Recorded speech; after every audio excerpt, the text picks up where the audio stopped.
dear students, accounts ಅನ್ನೋದು ಒಂದು scoring subject. Simple steps ಒಂದಿಗೆ ನಾನು Shweta.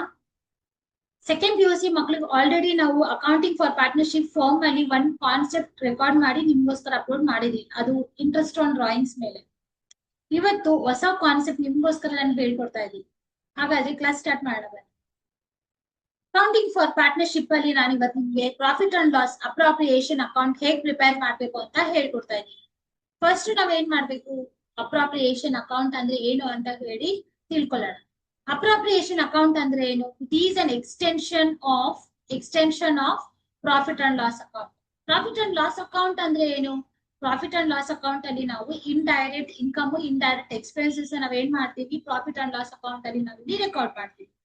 Profit and loss account ನೀವು ಫಸ್ಟ್ PUC ನಲ್ಲಿ ಆಲ್ರೆಡಿ ನೀವು ಕ್ಯಾಲ್ಕುಲೇಟ್ ಹೇಗ್ ಮಾಡ್ಬೇಕು ಅಂತ ತಿಳ್ಕೊಂಡಿರ್ತೀರಾ.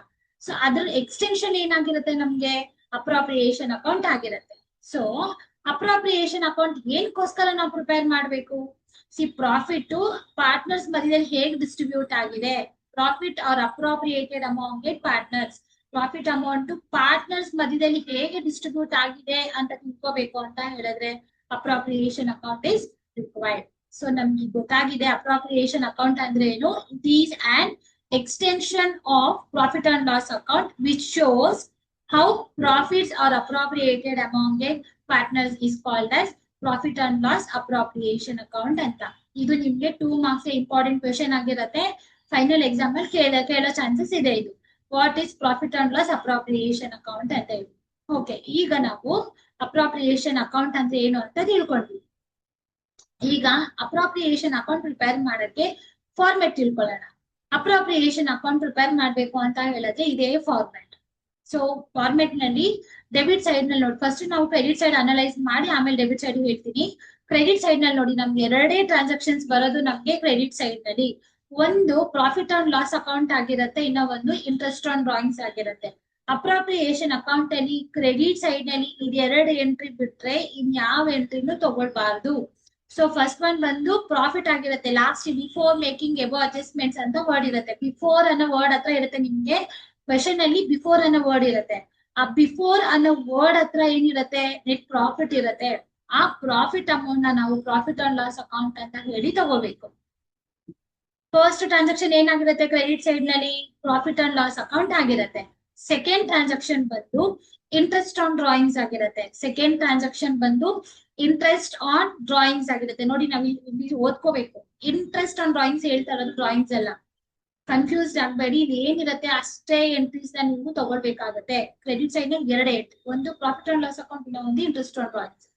ಡೆಬಿಟ್ ಸೈಡ್ ಬಂದ್ರೆ 3 ಎಂಟ್ರೀಸ್. ಒಂದು ಇಂಟ್ರೆಸ್ಟ್ ಆನ್ ಕ್ಯಾಪಿಟಲ್, ಎರಡನೇದು ಸ್ಯಾಲ್ರಿ ಆಗಿರುತ್ತೆ, ಮೂರನೇದು ಕಮಿಷನ್ ಆಗಿರುತ್ತೆ.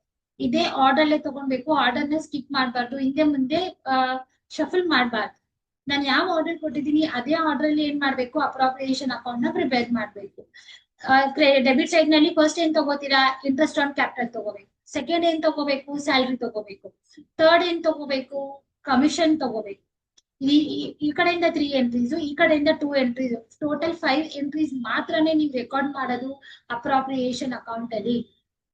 ಸೊ ಈಗ ಏನ್ ಮಾಡ್ಬೇಕು, ಕ್ರೆಡಿಟ್ ಸೈಡ್ ನಲ್ಲಿ ಟೋಟಲ್ ಮಾಡ್ಕೊಳ್ಳಿ. ಇದೆರಡು profit and loss, interest on drawings ಎರಡು ಆಡ್ ಮಾಡಿದ್ರೆ ನಿಮ್ಗೆ ಈ ಟೋಟಲ್ ಬರುತ್ತೆ. ಅದೇ ಟೋಟಲ್ ನ ನಾನು ಈ ಕಡೆ ಬರ್ಕೋಬೇಕು. ಈ ಟೋಟಲ್ ಅಲ್ಲಿ interest on capital, salary, commission minus ಮಾಡ್ಬೇಕು. ಸಬ್ಟ್ರಾಕ್ಟ್ ಮಾಡಿದ್ರೆ ಇದನ್ನ ಡಿಫರೆನ್ಸ್ ಅಮೌಂಟ್ ಅಂತ ಹೇಳಿ ಕರಿತೀವಿ, ಅಥವಾ ಬ್ಯಾಲೆನ್ಸಿಂಗ್ ಅಮೌಂಟ್ ಅಂತ ಹೇಳಿ ಕರಿತೀವಿ. ಈ ಅಮೌಂಟ್ ಏನಂತ ಬರೀಬೇಕು, profit transfer to partners capital account ಅಂತ ಬರೆದು ಈ ಅಮೌಂಟ್ ನ ಪಾರ್ಟ್ನರ್ಸ್ ರೇಷಿಯೋ ನಲ್ಲಿ ಏನ್ ಮಾಡ್ಬೇಕು, ಇದನ್ನ ಡಿವೈಡ್ ಮಾಡ್ಬೇಕಾಗತ್ತೆ. ಇಷ್ಟೇ ನಿಮ್ಗೆ ಅಪ್ರಾಪ್ರಿಯೇಷನ್ ಅಕೌಂಟ್ ಮಾಡಕ್ಕೆ ಬೇಕಾಗಿರುವಂತ ಇನ್ಫಾರ್ಮೇಶನ್. ಈ ಫಾರ್ಮೆಟ್ ಪ್ರಕಾರ ನೀವೇನ್ ಮಾಡ್ಬೇಕು, ಕ್ವೆಶನ್ ಅಲ್ಲಿ ಡೇಟಾ ತಗೊಂಡ್ ಹಾಕ್ಬೇಕು, ಅಲ್ಲ ಅದೇ ಪ್ಲೇಸ್ ಅಲ್ಲಿ ಪ್ಲೇಸ್ ಮಾಡ್ಬೇಕು. ಅಷ್ಟೇ, ನಿಮ್ಗೆ ಎಕ್ಸ್ಟ್ರಾ ವರ್ಕ್ ಏನು ಬರಲ್ಲ. ನಿಮ್ಗೆ ಫಾರ್ಮೆಟ್ ನೋಡ್ಕೊಳ್ಳಿ. ಕ್ವೆಶನ್ ಇಂದ ಪ್ರಾಫಿಟ್ ತಗೊಂಡು ಇಲ್ಲಿ ಹಾಕಿ, ಕ್ವೆಶನ್ ಇಂದ ಇಂಟ್ರೆಸ್ಟ್ ಆನ್ ಡ್ರಾಯಿಂಗ್ಸ್ ತಗೊಂಡು ಈ ಪ್ಲೇಸ್ ಅಲ್ಲೇ ಹಾಕ್ಬೇಕು.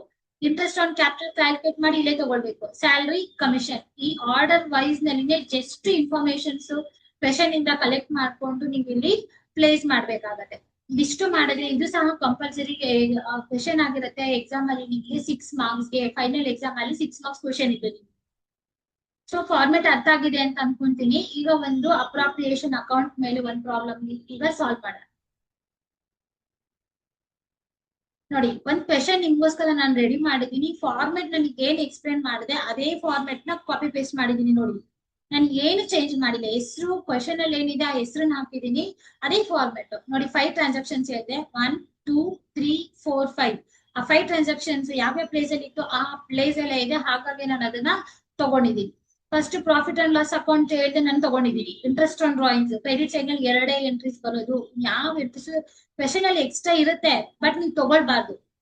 ಕನ್ಫ್ಯೂಸ್ ಮಾಡೋದಕ್ಕೆ ಎಕ್ಸ್ಟ್ರಾ ಇನ್ಫಾರ್ಮೇಶನ್ಸ್ ನಿಮ್ ಕ್ವಶನ್ ಅಲ್ಲಿ ಇರುತ್ತೆ, ಇಗ್ನೋರ್ ಮಾಡಿ ಎಕ್ಸ್ಟ್ರಾ ಇರೋದನ್ನ. ನಾನು ಫಾರ್ಮೆಟ್ ನಲ್ಲಿ ಏನ್ ಕೊಟ್ಟಿದ್ದೀನಿ ಅಷ್ಟೇ ಇನ್ಫಾರ್ಮೇಶನ್ ನ ಜಸ್ಟ್ ಕಲೆಕ್ಟ್ ಮಾಡಿ ನೀವು ಆ ಪ್ಲೇಸ್ ನಲ್ಲಿ ಏನ್ ಮಾಡ್ಬೇಕು, ಪ್ಲೇಸ್ ಮಾಡಿದ್ರೆ 6 ಮಾರ್ಕ್ಸ್ ನಿಮ್ಗೆ. ಕ್ರೆಡಿಟ್ ಸೈಡ್ ನಲ್ಲಿ 2 ಎಂಟ್ರಿ. ಡೆಬಿಟ್ ಸೈಡ್ ಬಂದ್ರೆ ಇಂಟ್ರೆಸ್ಟ್ ಆನ್ ಕ್ಯಾಪಿಟಲ್, ಸ್ಯಾಲರಿ ಮತ್ತೆ ಕಮಿಷನ್. ಇವಾಗ ಕ್ವಶನ್ ಏನಿದೆ ನೀವು ಅಬ್ಸರ್ವ್ ಮಾಡಿ, ನಾನು ಅಲ್ಲಿಂದ ಡೇಟಾ ತಗೊಂಡು ಹೇಗಿಲ್ಲ ಹಾಕ್ತೀನಿ ಅನ್ನೋದನ್ನ ಚೆಕ್ ಮಾಡ್ಕೊಳ್ಳಿ. Okay, shall we start. Question ನೋಡ್ಕೊಳ್ಳಿ. Pramod and Praveen commenced business with a capital of 4 lakhs and 3 lakhs. See, Pramoddu capital ಬಂದು 4 lakh ಇದೆ, ಪ್ರವೀಣ್ದು capital ಬಂದು 3 lakh ಇದೆ. See, profit sharing ratio 3:2 ಇದೆ. For the year ending 31st March 2016 ಗೆ appropriation account prepare ಮಾಡೋದು ವರ್ಷಕ್ಕೆ ಒಂದ್ಸಲಿ. End of accounting period ನಲ್ಲಿ ನಾವು ಅಪ್ರಾಪ್ರಿಯೇಷನ್ ಅಕೌಂಟ್ ನಾವು ಪ್ರಿಪೇರ್ ಮಾಡ್ತೀವಿ. So they earned a profit of 66,000 before. ನಾನು ಹೇಳಿದೆ ಫಾರ್ಮೆಟ್ ಮಾಡ್ಬೇಕಾದ್ರೆ before making above adjustments the profit of the company ಅಂತ ಇರುತ್ತೆ ನೋಡಿ. ಬಿಫೋರ್ ಅನ್ನೋ ವರ್ಡ್ ಹತ್ರ ಇರುತ್ತೆ ನಿಮ್ಗೆ ಪ್ರಾಫಿಟ್. ಈ ಪ್ರಾಫಿಟ್ ನ ನಾನು ಇವಾಗ ಇಲ್ಲಿ ತಗೊಳ್ತಾ ಇದ್ದೀನಿ. ಪ್ರಾಫಿಟ್ ಅಮೌಂಟ್ ನಿಮ್ಗೆ 66,000 ಇದೆ. ಪ್ರಾಫಿಟ್ ಅಮೌಂಟ್ ನ ತಗೊಳ್ತಾ ಇದ್ದೀನಿ. ಪ್ರಾಫಿಟ್ ಅಮೌಂಟ್ ತಗೊಂಡೆ. So next interest on capital 5% ಅಂತ ಹೇಳಿದಾರಲ್ವಾ. ಇಂಟ್ರೆಸ್ಟ್ ಆನ್ ಕ್ಯಾಪಿಟಲ್ ನೋಡಿ ಇಲ್ಲಿದೆ. ಇಂಟ್ರೆಸ್ಟ್ ಆನ್ ಕ್ಯಾಪಿಟಲ್ ಹೆಡಿಂಗ್ ಇದೆ. ಪ್ರಮೋದದ್ದು ನಾವ್ ಇವಾಗ ಕ್ಯಾಲ್ಕುಲೇಟ್ ಮಾಡೋಣ. ಕ್ಯಾಲ್ಕುಲೇಟ್ ಮಾಡಕ್ಕೆ ಪ್ರಮೋದದ್ದು ಎಷ್ಟು ಇನ್ವೆಸ್ಟ್ ಮಾಡ್ತಾ ಇದ್ದಾರೆ, 4 lakh ಇನ್ವೆಸ್ಟ್ ಮಾಡ್ತಾ ಇದಾರಲ್ವಾ. 4 lakh ನ ಟೈಪ್ ಮಾಡ್ಕೊಳ್ಳಿ. 4 lakh ಇಂಟು ಎಷ್ಟು ಪರ್ಸೆಂಟ್ ಹೇಳಿದ್ದಾರೆ ಕ್ವಶನ್ ಅಲ್ಲಿ, 5% ಹೇಳಿದ್ದಾರೆ. ಸೊ 5 ಡಿವೈಡೆಡ್ ಬೈ 100 ಮಾಡಿ. 5 ಡಿವೈಡೆಡ್ ಬೈ 100 ಮಾಡಿದ್ರೆ ಎಷ್ಟು ಬರುತ್ತೆ ನಿಮ್ಗೆ, ಇದು 20,000 ಬರುತ್ತೆ.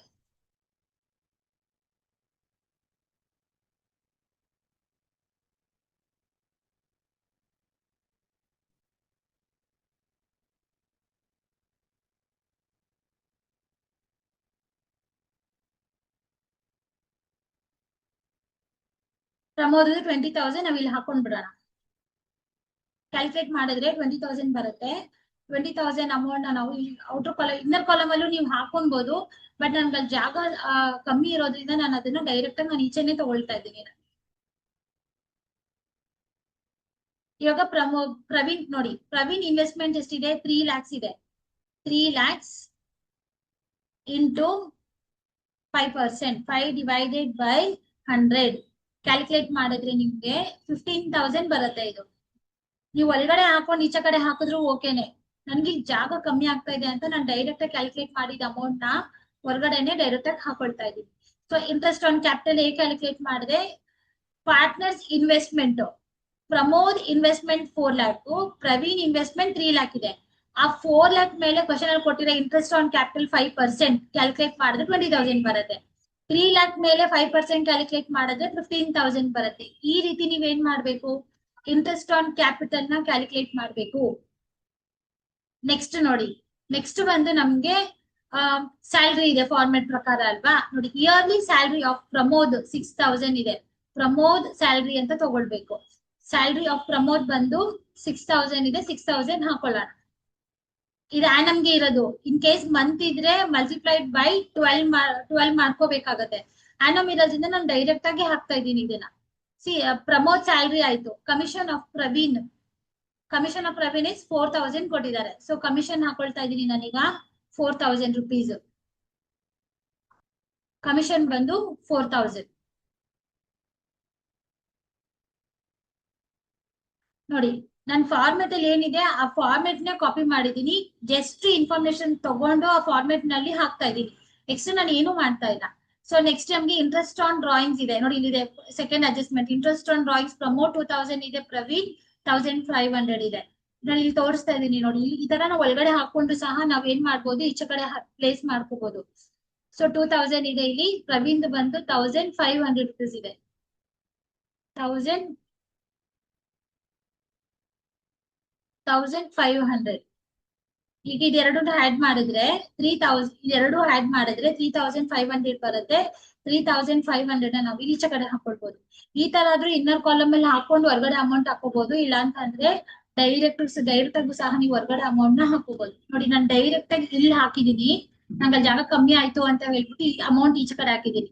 ಇದನ್ ಬೇಕಾದ್ರೆ ನೀವು ಒಳಗಡೆ ಹಾಕಿ 20,000 ಪ್ಲಸ್ 15,000 ಆಡ್ ಮಾಡಿ 35,000 ಈಚೆ ಹಾಕೊಂಡ್ರು ನಡೆಯುತ್ತೆ. ಈ ತರ ಹಾಕಿದ್ರು ಪರವಾಗಿಲ್ಲ. ಇವಾಗ ಇಂಟ್ರೆಸ್ಟ್ ಆನ್ ಡ್ರಾಯಿಂಗ್ಸ್ ನೋಡಿ, ಜಾಗ ಇತ್ತು ನನ್ಗೆ, ಬೇಕಾದ್ರೆ ಹೊರಗಡೆ ಹಾಕೊಬಹುದು, ಏನ್ ಮಿಸ್ಟೇಕ್ಸ್ ಇಲ್ಲ. ಎರಡ್ ತರನು ನೀವು ಪ್ರಾಬ್ಲಮ್ ಅಲ್ಲಿ ಸಾಲ್ವ್ ಮಾಡ್ಬೋದು ಅಂತ ಹೇಳಿ ನಾನ್ ನಿಮ್ಗೆ ಇಲ್ಲಿ ತೋರಿಸ್ಕೊಡ್ತಾ ಇದ್ದೀನಿ. ಸೊ 2000 1500 ಎರಡು ಆಡ್ ಮಾಡಿದ್ರೆ 3500 ಇಂಟ್ರೆಸ್ಟ್ ಆನ್ ಡ್ರಾಯಿಂಗ್ಸ್. ಇವಾಗ ನನ್ಗೆ ಅರ್ಥ ಆಗ್ತಿದೆ ಅನ್ಸುತ್ತೆ. ಕ್ವೆಶನ್ ಅಲ್ಲಿ ಏನಿದೆ, ಫಾರ್ಮೆಟ್ ಅಲ್ಲಿ ಏನಿದೆ, ಫಾರ್ಮೆಟ್ ಪ್ರಕಾರ ಕ್ವೆಶನ್ ಇಂದ ಡೇಟಾ ತೆಗ್ದು ನಾನು ಅಲ್ಲಿ ಜಸ್ಟ್ ಪ್ಲೇಸ್ ಮಾಡಿದೀನಿ. ಈಗ ಎಲ್ಲ ಇನ್ಫಾರ್ಮೇಶನ್ ತಗೊಂಡು ನೋಡಿ, ಇಂಟ್ರೆಸ್ಟ್ ಆನ್ ಕ್ಯಾಪಿಟಲ್ ತಗೊಂಡಿದೀನಿ, ಇಂಟ್ರೆಸ್ಟ್ ಆನ್ ಡ್ರಾಯಿಂಗ್ಸ್ ತಗೊಂಡಿದೀನಿ, ಪ್ರಮೋಟ್ ಸ್ಯಾಲರಿ ತಗೊಂಡಿದೀನಿ, ಕಮಿಷನ್ ತಗೊಂಡಿದೀನಿ. ನಾನು ನಿಮ್ಗೆ ಹೇಳ್ದೆ ಎಕ್ಸ್ಟ್ರಾ ಇನ್ಫಾರ್ಮೇಶನ್ಸ್ ಕ್ವೆಶನ್ ಅಲ್ಲಿ ಇರುತ್ತೆ. ಎಕ್ಸ್ಟ್ರಾ ಇದ್ರೆ ನಾವ್ ಏನ್ ಮಾಡ್ಬೇಕು, ಅದನ್ನ ಇಗ್ನೋರ್ ಮಾಡ್ಬಿಡ್ಬೇಕು. ನೋಡಿ, they drawings during the year Pramod 40,000, Praveen 30,000 ಇದೆ. ಇದು ಡ್ರಾಯಿಂಗ್ಸ್. ಬಟ್ ಫಾರ್ಮೆಟ್ ನಲ್ಲಿ ಎಲ್ಲೂ ನಮ್ಗೆ ಡ್ರಾಯಿಂಗ್ಸ್ ಇಲ್ಲ. ಸೊ ನಾವೇನ್ ಮಾಡ್ಬೇಕು, ಡ್ರಾಯಿಂಗ್ಸ್ ನ ಸ್ಕಿಪ್ ಮಾಡಿದೀನಿ. ಎಕ್ಸಾಂಪಲ್ ಇನ್ ಕೇಸ್ ಗೊತ್ತಿಲ್ಲ ನಿಮ್ಗೆ ಅಂದ್ರೆ ನೀವ್ ಏನ್ ಮಾಡ್ತೀರಾ, ತಗೊಳ್ಬಾರ್ದು. ಫಾರ್ಮೆಟ್ ಅಲ್ಲಿ ಏನಿದೆ ಅಷ್ಟೇ ಇನ್ಫಾರ್ಮೇಶನ್ ಜಸ್ಟ್ ಕಲೆಕ್ಟ್ ಮಾಡಿ ನೀವು ಅಲ್ಲಿ ಪ್ಲೇಸ್ ಮಾಡಿದ್ರೆ ನಿಮ್ ಪ್ರಾಬ್ಲಮ್ ಏನಾಗುತ್ತೆ, ರೆಡಿ ಆಗುತ್ತೆ. ಈಗ ನಿಮ್ ಕ್ವಶನ್ ಅಲ್ಲಿ ಏನಿತ್ತು ಫಾರ್ಮೆಟ್ ಪ್ರಕಾರ ಎಲ್ಲ ನಾನು ಏನ್ ಮಾಡಿದೀನಿ, ಪ್ಲೇಸ್ ಮಾಡಿದೀನಿ. ಈಗ ಟೋಟಲ್ ಮಾಡ್ಕೊಳ್ಳೋಣ. ನೋಡಿ, ಈ ಕಡೆ ಡೆಬಿಟ್ ಸೈಡ್ ನಲ್ಲಿ ನಮ್ಗೆ ವ್ಯಾಲ್ಯೂ ಕಮ್ಮಿ ಇದೆ, ನಮ್ಗೆ ಕ್ರೆಡಿಟ್ ಸೈಡ್ ನಲ್ಲಿ ವ್ಯಾಲ್ಯೂ ಜಾಸ್ತಿ ಇದೆ. 66,000 ಪ್ಲಸ್ ಆಡ್ ಮಾಡ್ತಾ ಇದೀನಿ. 66,000 ಪ್ಲಸ್ 3,500 ಆಡ್ ಮಾಡಿದ್ರೆ ನಮ್ಗೆ ಇಲ್ಲಿ 69,500 ರುಪೀಸ್ ಬರುತ್ತೆ. ನಾನು ಇಲ್ಲಿ ಆಡ್ ಮಾಡ್ತಾ ಇದ್ದೀನಿ, ಇದೆರಡು ಆಡ್ ಮಾಡಿ ಬರ್ದಿದ್ದೀನಿ. ಈ ಕಡೆ ನೋಡಿ ನಮ್ಗೆ ಎಷ್ಟಿದೆ, 45,000 ಇದೆ. ಡೆಬಿಟ್ ಸೈಡ್ ನಲ್ಲಿ ಬರೀ 45,000 ಇದೆ ಡಿಫ್ರೆನ್ಸ್. ಈ ಕಡೆ ಕಮ್ಮಿ ಇದೆ, ನಮ್ಗೆ ಈ ಕಡೆ ಜಾಸ್ತಿ ಇದೆ. ಕ್ರೆಡಿಟ್ ಸೈಡ್ ನಲ್ಲಿ ಜಾಸ್ತಿ ಇದೆ, ಡೆಬಿಟ್ ಸೈಡ್ ನಲ್ಲಿ, ಇದು ಡೆಬಿಟ್ ಸೈಡ್ ಅಂತೀವಿ, ಇದನ್ನ ಕ್ರೆಡಿಟ್ ಸೈಡ್ ಅಂತೀವಿ. ಕ್ರೆಡಿಟ್ ಸೈಡ್ ನಲ್ಲಿ ವ್ಯಾಲ್ಯೂ ಜಾಸ್ತಿ ಇದೆ. ಡೆಬಿಟ್ ಸೈಡ್ ನಲ್ಲಿ ನಾವು ಇಷ್ಟನ್ನು ಆಡ್ ಮಾಡಿದ್ರೆ ನಮ್ಗೆ ಬರೋದು 45,000. ಹಾಗಾಗಿ ಇದೇ ವ್ಯಾಲ್ಯೂನ ನಾನು ಇಲ್ಲಿ ಬರ್ತಿಲ್ವಾ ಕಾಪಿ ಮಾಡ್ಕೊಳ್ತಾ ಇದ್ದೀನಿ, 69,500 ರುಪೀಸ್.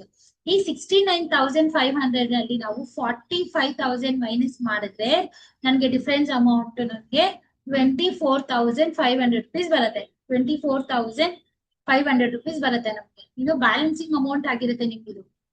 ಬ್ಯಾಲೆನ್ಸಿಂಗ್ ಅಮೌಂಟ್ ಇದು ಡಿಫರೆನ್ಸ್ ಅಮೌಂಟ್ ಅಂದ್ರೆ 69,500 ಮೈನಸ್ 20,000 ಮೈನಸ್ 15,000 ಮೈನಸ್ 6,000 ಮೈನಸ್ 4,000 ಮಾಡಿದ್ರೆ ನಿಮ್ ಕ್ಯಾಲ್ಕುಲೇಟರ್ ಅಲ್ಲಿ ಇಷ್ಟ ಅಮೌಂಟ್ ಬ್ಯಾಲೆನ್ಸ್ ಉಳ್ಕೊಳ್ಳುತ್ತೆ. ಈ ಬ್ಯಾಲೆನ್ಸ್ ಅಮೌಂಟ್ ಏನಂತ ಕರಿತೀವಿ, profit transfer to partners capital account ಅಂತ ಹೇಳಿ ಕರಿತೀವಿ. ಎಲ್ಲೂ ರೂಲ್ಸ್ ಇಲ್ಲ ಬ್ಯಾಲೆನ್ಸಿಂಗ್ ಅಮೌಂಟ್ ಡೆಬಿಟ್ ಸೈಡ್ ಅಲ್ಲೇ ಬರ್ಬೇಕು ಅನ್ನೋ ರೂಲ್ಸ್ ಇಲ್ಲ. ಅದು ನಮ್ಗೆ ಕ್ರೆಡಿಟ್ ಸೈಡ್ ಸಹ ಈ ಕಡೆನೂ ಸಹ ಬರ್ಬೋದು.